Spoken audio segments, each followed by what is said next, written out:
बिस्मिल्लाहिर्रहमानिर्रहीम। क़ालल्लाहु तबारक व तआला फ़िल क़ुरआनिल मजीद वल फ़ुरक़ानिल हमीद। इन्नल्लाहा व मलाइकतहु युसल्लूना अलन नबी या अय्युहल्लज़ीना आमनू सल्लु अलैहि व सल्लिमू तस्लीमा। अल्लाहुम्मा सल्लि अला सय्यिदिना मौलाना मुहम्मदिन व बारिक व सल्लिम सलातु व सलामन अलैका या रसूलल्लाह सल्लल्लाहु अलैहि वसल्लम। ये मजलिस और ये कुरान ख़ानी फ़ातिहा ख़ानी कुतुबुल अक़ताब शेखुल मशाइख़ हज़रत सैयदना सरकार कुतुबुद्दीन बख्तियारी काकी रहमतुल्लाह ताला अलैह के इसाले सवाब के लिए है और ये महफ़िल पाक उनके नाम से मंसूब है। जी, महरौली दिल्ली में। हज़रत कुतुबुद्दीन बख्तियारी काकी हिंदुस्तान में मशहूर और मारूफ बुज़ुर्गों में से एक है ना। हिंदुस्तान के कोने कोने में बसने वाले लोग हज़रत को जानते हैं क्योंकि आप सुल्तानुल हिंद हज़रत सैयदना ख्वाजा मुइनुद्दीन चिश्ती ख्वाजा अजमेरी के खलीफा हैं, है ना। बाबा फरीदुद्दीन गंज शकर के आप पीर व मुर्शिद हैं। हर इलाक़े में हर ख़ित्ते में अल्लाह वाले बसते थे और क़यामत तक बसते रहेंगे। लेकिन हिंदुस्तान में जो मशहूर व मारूफ बुज़ुर्गान दीन हैं उनमें से एक हज़रत ख्वाजा कुतुबुद्दीन बख्तियारी काकी रहमतुल्लाह अलैह हैं, है ना। आज उनका उर्स पाक है, तो मुख्तसर में चंद बातें। कुतुबुद्दीन बख्तियारी काकी, अब कुतुबुद्दीन बख्तियारी तो नाम हो गया ना, उनके साथ एक और नाम जुड़ता हुआ काकी। इसके पीछे भी बहुत हिकमतें हैं, बहुत सारी बातें हैं। आला हज़रत ने भी इस लफ्ज़ काकी के ऊपर से कुछ लिखा है, मुतअद्दिद वाक़यात है, लेकिन उसमें से जो एक मशहूर व मारूफ वाक़या यूँ है कि हज़रत कुतुबुद्दीन बख्तियारी काकी रहमतुल्लाह ताला अलैह के पड़ोस में एक शरफुद्दीन नाम करके मुसलमान रहते थे, मुसलमान और दुकानदार थे। तो हज़रत के घर में फाका कशी का आलम था। तो एक दिन आपकी अहलिया ने उनसे कुछ उधार ली, खाने पीने की चीज़ें जो भी उस ज़माने में ली होगी। तो अब उस शरफुद्दीन साहब की जो बीवी थी वो ताना देने लगी कि देखो इनका घर चलता है हमारी वजह से, अगर हम नहीं देंगे तो इनके खाने के वांदे। हम होता है ना, अल्लाह वालों को लोग लान तान करते हैं, जबकि अल्लाह ताला अपने बंदों को और अपने नेक चहीते बरगुज़ीदा बंदों को आज़माता है, आजमाइश में डालता है। लेकिन दुनिया उसको और नज़र से देखती है, लेकिन अल्लाह का नुक्ता नज़र तो कुछ और होता है ना। तो ये बात नागवार गुज़री। तो हज़रत की बीवी ने हज़रत से शिकायत की कि देखिए घर में फाका कशी का आलम है और हम पड़ोस से लिए, तो पड़ोस की जो बीवी है वो इस तरह की ताना दे रही है। तो हज़रत ने फरमाया काम करो, आज के बाद जब भी तुमको रोटी की या खाने पीने की चीज़ों की ज़रूरत पड़ेगी, वो जो ऊपर ताक दिख रहा है ना, वहाँ बिस्मिल्लाह करके हाथ रखना, जो चाहिए वहाँ से ले लेना। तो उसके बाद ये मामूल बन गया कि जब भी किसी चीज़ की ज़रूरत पड़ती थी हज़रत की अहलिया को, अब ज़रूरत बोले तो खाने पीने की चीज़ों की ज़रूरत थी ना, उनको थोड़ी ना लिपस्टिक की ज़रूरत थी, नील पॉलिश की ज़रूरत थी, मेकअप के सामान की ज़रूरत थी, अच्छे अच्छे कपड़ों की ज़रूरत है, ऐसा कुछ नहीं था। बस 2 टाइम का खाना मिल जाए, नमाज की तौफ़ीक मिल जाए, हलाल खाने की तौफ़ीक मिल जाए, अल्लाह वालों के लिए बहुत बड़ी बात है। बस रोटी की ज़रूरत पड़ती थी, बिस्मिल्लाहिर्रहमानिर्रहीम। खाने की चीज़ की ज़रूरत पड़, बिस्मिल्लाहिर्रहमानिर्रहीम। इस तरह से तब से हज़रत कुतुबुद्दीन बख्तियारी काकी का नाम क्या हो गया? काकी। काकी का काक रोटी को बोलते हैं, या खाने पीने की जो वस्तु है, चीज़ें, उसको काक बोलते हैं। अब ये वाक़या इतना मशहूर हुआ कि उनके नाम के साथ वो काके लग गए। तो एक काकी जो हम बोलते हैं ना, अब हटके लफ्ज़ लगता है ना, ठीक है, कुतुबुद्दीन नाम है, बख्तियार नाम होता है, काकी क्या है? तो काक असल में ये फ़ारसी लफ्ज़ है। अब आप तो फ़ारसी थे ना, इधर के थोड़ी ना थे आप, तो इसलिए वो काकी वो खाने पीने की चीज़ें वहाँ से उनकी अहलिया लेती थी, और ये हज़रत ही की तो करामत थी ना, हज़रत के कहने पे ऐसा हुआ, तो इसलिए वो काकी से मशहूर व मारूफ़ हुए। और एक इसके पीछे एक वाक़या लिखते हैं, कई वाक़यात इस तरह से हैं कि हज़रत कुतुबुद्दीन बख्तियार काकी जब पैदा हुए तो जब बड़े होने लगे तो माँ बाप को फ़िक्र हुई कि बच्चे के अंदर दीनदारी कैसे पैदा हो। देखिए हमारे घर में, आपके घर में बच्चे पैदा होते, हम ये सोचते हैं कि कौन ऐसी तालीम दी जाए या उसको कौन ऐसी शिक्षा दी जाए, उसकी तालीम और तरबियत इस तरह की जाए कि उसका रोज़गार का मसला हल हो, कमाए धमाए नौकरी मिले। नहीं, हम ये सोचते हैं ना आम तौर पे, लेकिन अल्लाह वाले ये सोचते हैं कि अगर औलाद है तो वो दीन से कैसे जुड़े, उसके अंदर दीनदारी कैसे आए, उसके अंदर अल्लाह रसूल की मोहब्बत कैसे हो, ये सोचते हैं। और वो तरीक़ा अपनाते हैं, वो जो है ज़ाब्ते को अपनाए जाते हैं जिससे वो अल्लाह से करीब हो, हुजूर से करीब हो, दीन से करीब हो, शरीयत से करीब हो, तरीक़त से करीब हो, अल्लाह वालों की सोहबत और संगत के करीब हो। और जो दुनियादार होते हैं वो ये सोचते हैं कि दुनिया से ज़्यादा करीब कैसे हो, दुनिया ज़्यादा कैसे कमाएं। तो हज़रत के वालिदैन को फ़िक्र हुई कि हमारा जो बेटा कुतुबुद्दीन है इसके अंदर दीनदारी कैसे आए, अल्लाह रसूल का खौफ, अल्लाह रसूल की मोहब्बत, कुरान और हदीस की मोहब्बत कैसे हो। तो सोचे कि एक काम करते हैं, इनको जब भी भूख लगेगी ना, इसको बोलेंगे कि अल्लाह से मांगो। एक प्रोग्राम तय हुआ। तो अब हज़रत कुतुबुद्दीन बख्तियार काकी जो है मदरसे से पढ़ के आते थे, और स्कूल तो नहीं था ना, मदरसे से, और मदरसे में उस टाइम ऐसी तालीम होती थी कि दीन दुनिया दोनों, है ना। तो मदरसे से पढ़ के आए, भूख लगी थी, कहा अम्मा खाना दो, खाने की कुछ चीज़ है तो दो। कहा बेटा हमारे पास तो कुछ नहीं, अल्लाह से मांगो। तो अल्लाह से मैं कैसे मांगूँ? कहा एक काम करो, मुसल्ला बिछाओ, 2 रकात नमाज़ पढ़ो, हाथ उठा के दुआ करो, अल्लाह देगा, क्योंकि वही खिलाने वाला, वही पिलाने वाला, वही अता करने वाला। देखिए अल्लाह वाले अपनी औलादों को कैसी तालीम देते हैं, और अल्लाह वालों का तरीक़ा क्या होता है, और बचपन से अगर इस तरह किया जाए तो फिर उसके अंदर कमाल पैदा होता है। तो कहा ठीक है, बच्चा मान गया, क्योंकि भूख लगी थी। मुसल्ला बिछाए और 2 रकात नमाज अदा करने लगे, और उसके बाद दुआ करने लगे। इतने में उनकी अम्मी क्या करी, 2 रोटी बना के अलमारी में रख दी।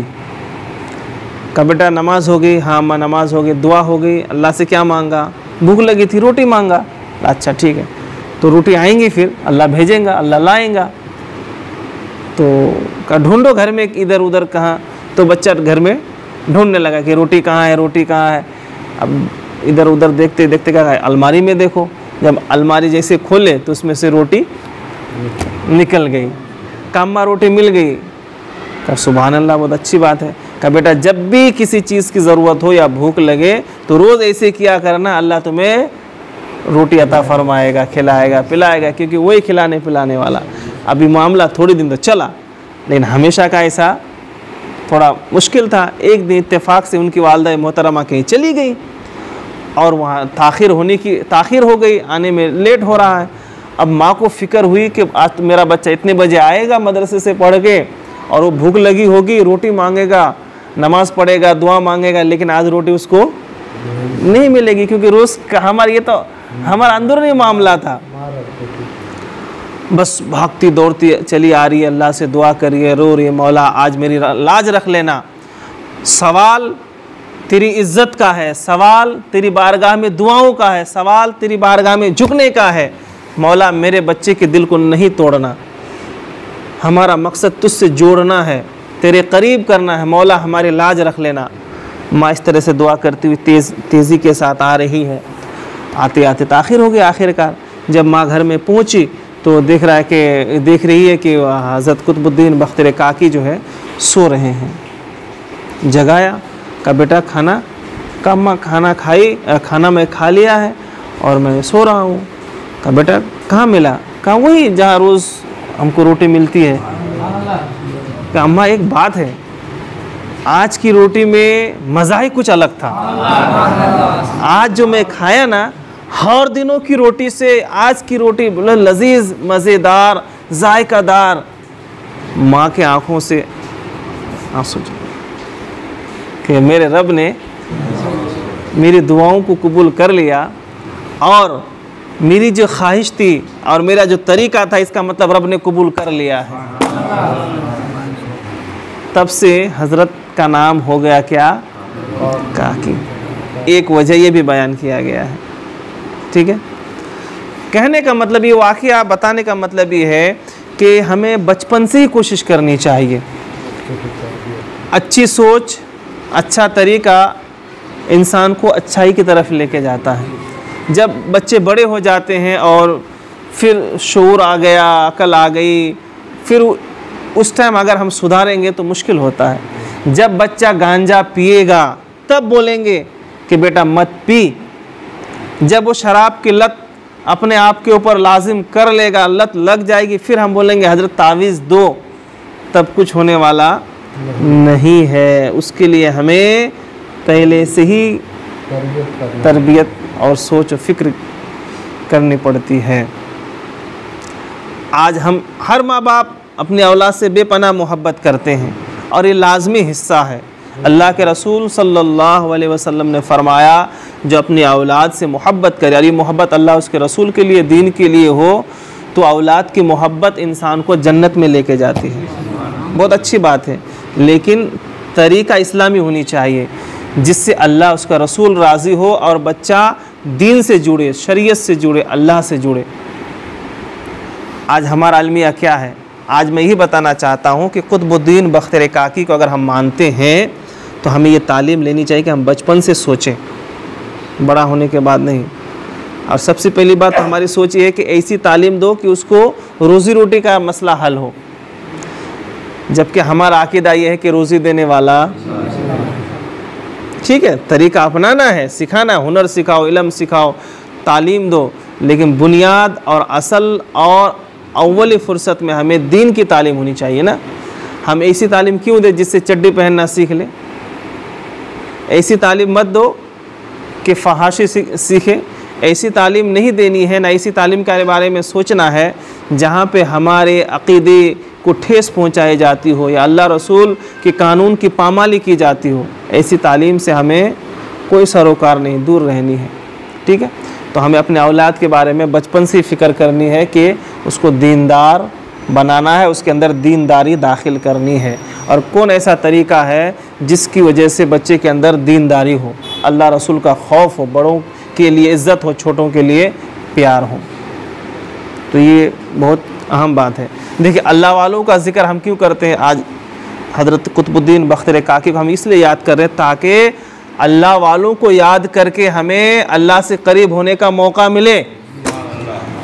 हम जो अल्लाह वालों को मानते हैं इसलिए कि वो अल्लाह के हैं, वो अल्लाह के प्यारे हैं, और जो अल्लाह वालों को मानते हैं उनके वसीले से वो अल्लाह के करीब हो जाते हैं, और उनकी तालीमात, उनके इरशादात और फरमोदात पर अमल करने से बंदा रब के करीब होता है। रब के करीब जाने के लिए हमें वसीला और ज़रिया चाहिए ना। तो औलिया अल्लाह एक ज़रिया और वसीला है, नबी पाक सल्लल्लाहु अलैहि वसल्लम वसीला और ज़रिया है, सहाबा इकराम जो है वसीला और ज़रिया है। अल्लाह वालों को याद करने से खुदा याद आता है, अल्लाह वालों को याद करने से मार्फत हासिल होती है, अल्लाह वालों को याद करने से अल्लाह के करीब होने का सबसे आसान तरीका, अल्लाह वालों को याद करो, अल्लाह वालों की सोबत में बैठो, अल्लाह वालों की मोहब्बत अपने दिल में बसाओ, और अल्लाह वालों की मोहब्बत का शमा अपने दिल में रोशन करो।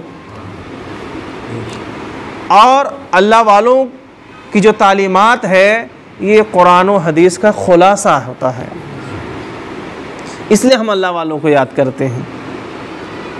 ठीक है, तो एक ये पैगाम और एक आखिरी बात, और आपके बचपन से जुड़े बहुत मशहूर व मारूफ़ है, शायद आप सुने होंगे या नहीं सुने तो भी सुनिए, और सुने हैं तो भी सुनिए, कि बचपन का वाक़या है कि आप जब 4 साल 4 महीना 4 दिन के हुए तो रस्म बिस्मिल्लाह खानी या मदरसे जाने का सिलसिला शुरू हुआ। तो मुख्तसर यूँ है कि वहाँ हज़रत ख्वाजा गरीब नवाज़ रहमतुल्लाह अलैह भी थे, हज़रत को पढ़ाना था कि आप पढ़िए। तो इतने में एक आवाज़ आई कि नहीं रुकिए, ख्वाजा हमीदुद्दीन नागौरी रहमतुल्लाह अलैह आ रहे हैं, वही इनको पढ़ाएंगे। ठीक है, हज़रत ख्वाजा साहब ख्वाजा गरीब नवाज़ रुक गए। इतने में फ़ौरन हज़रत ख्वाजा हमीदुद्दीन नागौरी रहमतुल्लाह अलैह तशरीफ़ लाए। और हज़रत, इसमें 2 बातें हैं। एक वाक़या यूँ लिखा है कि जब हज़रत आए तो कहा बेटा पढ़ो बिस्मिल्लाहिर्रहमानिर्रहीम। तो ख्वाजा कुतुबुद्दीन बख्तियार काकी रहमतुल्लाह अलैह ने फरमाया अऊज़ु बिल्लाहि मिनश शैतानिर्रजीम बिस्मिल्लाहिर्रहमानिर्रहीम अल्हम्दुलिल्लाहि रब्बिल आलमीन। फिर सूरे बकरा में पहुँच गए, अलिफ लाम मीम, पहला पारा, दूसरा पारा, तीसरा पारा, इस तरह करते करते आप 15 पारे सुना दिए। कहा बेटा तुमको हम बिस्मिल्लाह पढ़ाने के लिए बैठे थे, तुम तो 15 पारे सुना दिए, कैसे पढ़े? कहा जब मैं अपने माँ के शिकम में था तो मेरी माँ 15 पारी की हाफिज़ा थी, रोज़ सुबह शाम कुरान पाक 15 पारे पढ़ा करती थी। मैं माँ के पेट में था तो माँ जब सुबह शाम पूरे 9 महीना पढ़ती थी, सुन सुन के मुझे 15 पारे कुरान पाक याद हो गए हैं। और दूसरा वाक़या यूँ है कि फरमाया बेटा मैं हज़रत के हाथ में तख्ती थी, पाटी क्या बोलते हैं बचपन में, अब तो पाटी पाटा का सिस्टम है कि नहीं पता नहीं, लेकिन पहले सिलट में ही लोग लिखते थे। तो कहा बेटा क्या लिखूं? ख्वाजा हमीदुद्दीन नागौरी ने फरमाया मैं क्या लिखूं? फरमाया सुबहानल्लज़ी असरा बि अब्दी से आगे लिखिए। कहा बेटा ये तुमको कैसे क्या पता? कहा मुझे इतना तो याद है, इधर ये 15वें पारे में है, सुबहानल्लज़ी असरा बि अब्दिही लैलन मिनल मस्जिदिल हराम, ये 15वें पारे में है। कहा तुमको कैसे क्या पता? कहा इससे पहले मुझे सब याद है। कहा कैसे याद करे? फिर वही बात कि माँ के शिकम में ही मैं याद किया हूँ, मेरी माँ रोज़ सुबह से शाम तक 15 पारे कुरान पाक पढ़ती थी, मैं पूरे 9 महीना सुन सुन के याद कर लिया हूँ। चाहिए वाक़या हो, लेकिन बात एक ये है कि जब माँ के पेट में बच्चा हो, अगर माँ दीनदार है, पढ़ने लिखने वाली है, सौम और सलात के पाबंद है, तो बच्चा भी नेक और सादतमंद होगा। हमें क्या तालीम मिली कि ऐसे समय पे हमारी माओं को, बहनों को चाहिए क्या करें, वो दीनदार बन के रहें, हलाल खाएं पिए, हलाल काम करें, हराम से बचें और ज़िक्र फ़िक्र करें, ताकि माँ की वजह से बच्चा क्या हो, पैदा हो, दीनदार पैदा हो। आजकल एक बात है, ये डॉक्टर कहते हैं और एक तहकीक है, अगर दौराने हमल माँ अगर गुस्सा ज़्यादा करे, माँ अगर गुस्सा ज़्यादा करे, माँ के अंदर चिड़चिड़ापन ज़्यादा हो, माँ बेमतलब जो है झगड़े फसाद करे, तो उसके पेट में जो बच्चा होता है वो गुस्सा वाला होता है। अगर माँ गुस्सा करे तो उसका असर बच्चे पर हो, और बच्चा गुस्सा वाला पैदा हो, माँ अगर नमाजी हो, हलाल खोर हो, हराम से बचने वाली हो, अगर माँ दीनदार हो, तो क्या माँ का असर बच्चे पर नहीं होगा? अगर बुराई का असर बच्चे पर गिर सकता है तो नेकियों का असर क्यों नहीं पड़ सकता है? तो इसलिए हमें चाहिए कि हम इन चीज़ों पर अमल करें और बुज़ुर्गों की ज़िंदगियों को पढ़ें, बुज़ुर्गों की ज़िंदगियों पर अमल करें, बुज़ुर्गों की मोहब्बत अपने दिल में जमाएं, बुज़ुर्गों की मोहब्बत जो है अपने दिल में रखें। अच्छा, हम बुज़ुर्गाने दिन को मानते हैं कैसे? ख्वाजा का दामन नहीं छोड़ेंगे। अरे पकड़े कब भाई? शहनशाह नासिक का फैज़ान जिंदाबाद, फैज़ान शहनशाह नासिक जिंदाबाद, फैज़ान आला हजरत जिंदाबाद, बिल्कुल जिंदाबाद। तुम्हारे कहने हमारे कहने से उनका फैज़ान ना बंद होने वाला है ना चालू होने वाला है, और ये अल्लाह का फैज़ान जारी है और सुबह क़यामत तक जारी रहेगा। अब लेने वाला अपने आप को तैयार करे, सिर्फ नारा लगाने से फैज़ान नहीं मिलेगा, फैज़ नहीं मिलेगा, बल्कि ज़र्फ़ होना चाहिए, दामन में इतनी वसअत होनी चाहिए, दामन इतना मजबूत होनी चाहिए कि आला हज़रत का फैज़ान यहाँ समा सके। दिल इतना मजबूत होना चाहिए कि औलिया अल्लाह का फैज़ान हमारा दिल कबूल कर सके। ठीक है, तो औलिया अल्लाह का फैज़ कब मिलेगा? जब उनकी ज़िंदगी को हम पढ़ेंगे। हमें पढ़ना नहीं आता है तो सुनना तो आता है, तो सुनेंगे। अब सुनने के कई तरीक़े हैं, या अब ये महफ़िल है, आप चाहते तो जाते घर में तंबाकू ऐंठते ऐंठते घर पहुंच जाते, या बीड़ी फूकते फूकते घर पहुंच जाते, या घर में जाके टीवी लगाते, भाई आज मुलायम सिंह यादव मर गया, देखते हैं कैसे थे, यही करे होते, या रास्ते में गप्पा शप्पा करे होते, ख़त्म। लेकिन बैठे तो कुछ सीखने का मौका मिला, सुनने का मौका मिला। एक तरीका ये है कि ऐसे महफ़िलों में बैठे, एक तरीका ये है कि ऐसी महफ़िलों में बैठ के जो फैज़ हासिल करें, कुछ बयान हो तो सुने। और आजकल दूसरा तरीका है मोबाइल, है ना, मोबाइल में आप हमारे उलमा के बयानात हैं, अपने फ़ुर्सत के हिसाब से वक्त निकाल के रोज़ाना अगर हम सोचें कि रोज़ाना मैं जो आधा घंटा कोई भी हज़रत का, सुन्नी हज़रत का बयान सुनूँगा। बहुत सारे हमारे मुक़्तदर उलमा इकराम के बयानात मौजूद हैं। मोबाइल में हम गेम खेलते हैं, क्या क्या करते हैं, कम से इतना तो वक्त निकालें कि तवज्जो के साथ सुने। आज जैसे हज़रत कुतुबुद्दीन बख्तर काकी का उर्स पाक है, चलो ख्वाजा कुतुबुद्दीन बख्तर काकी देखते हैं क्या क्या आता है, क्या हो। आप देखिए, ऐसा है ना कि अल्लाह तबारक व तआला की मोहब्बत अल्लाह वालों के ज़रिए हमें मिलती है, अल्लाह की मार्फत अल्लाह वालों के ज़रिए हासिल होगी। हमारे अंदर इतनी कैपेसिटी नहीं है कि अल्लाह के जलाल व जमाल को हम बर्दाश्त कर सकें। हमें औलिया अल्लाह का सपोर्ट और सहारा चाहिए। ठीक है, तो औलिया अल्लाह, औलिया इकराम की मोहब्बत का मतलब ये है कि उनकी तालीमात को पढ़ें, सुने, ताकि अपने अंदर इनकलाब आए। और एक बात मैं आपको बताऊं, ज़िंदगी में अगर खुशी चाहते हैं, ज़िंदगियों में अगर हम खुशियाँ चाहते हैं, गम कितना बड़ा भी हो जाए, अगर हम खुशी चाहते हैं तो औलिया इकराम की ज़िंदगी को पढ़िए, आप सारे गम भूल जाएंगे।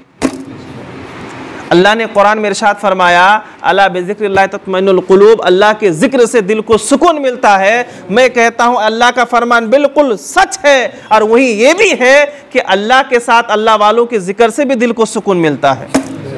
जब इन लोगों की ज़िंदगी को आप पढ़ेंगे, सुनेंगे ना, तो आप अपनी ज़िंदगी के सारे दुख दर्द भूल जाएंगे। हमारे पास कौन सा गम आया है? कुछ भी नहीं ना। औलिया इकराम कैसे कैसे गमों से गुज़रे, मराहिल से गुज़रे, कर्ब व बला से गुज़रे, कैसी कैसी अज़ियतों को बर्दाश्त किए, उसके बाद फिर ये मकाम मिला कि अल्लाह तबारक व तआला उनके ज़िक्र से हमें फैज़ अता फ़रमाता है। उनके नाम के वसीले से दुआ करने से अल्लाह ताला अपना ख़ास इनाम व इकराम से हमें नवाजता है। ऐसे कोई कुतुबुद्दीन नहीं बनता है, कोई निज़ामुद्दीन ऐसे नहीं बनता है, कोई गरीब नवाज ऐसे नहीं बनता है। तो उन लोगों के दुख दर्द, सीरत, ज़िंदगी के वाक़या सुन के हम अपने सारे गम को भूल जाते हैं और हमें खुशी मिलती है। तो एक बात याद रखिए, अल्लाह के ज़िक्र से और अल्लाह वालों के ज़िक्र से। और अल्लाह वालों का ज़िक्र क्या है? ये सुभान अल्लाह सुभान अल्लाह सुभान अल्लाह सुभान अल्लाह, क्या है ये? अल्लाह का ज़िक्र है। अब मैं अगर चाहता हूँ कि खुद हज़रत निज़ामुद्दीन का ज़िक्र करो, क्या बोलो? निज़ामुद्दीन निज़ामुद्दीन निज़ामुद्दीन, नहीं ना। फिर उनका ज़िक्र क्या है? उनकी ज़िंदगी, उनकी हयात, उनकी खिदमात, उनकी तालीमात, उनके इरशादात, उनके फरमुदात, ये है या अल्लाह या अल्लाह या अल्लाह या अल्लाह या रहमान या रहमान या रहीम या करीम। ये अल्लाह का ज़िक्र है। और औलिया अल्लाह का ज़िक्र ये है कि उनकी ज़िंदगी को पढ़ा जाए, सुना जाए, उनके इरशादात व फरमुदात पर अमल किया जाए, ये उनका ज़िक्र है। अल्लाह करीम हम तमाम को जो है औलिया अल्लाह की तालीमात पर अमल की तौफ़ीक़ अता फ़रमाए।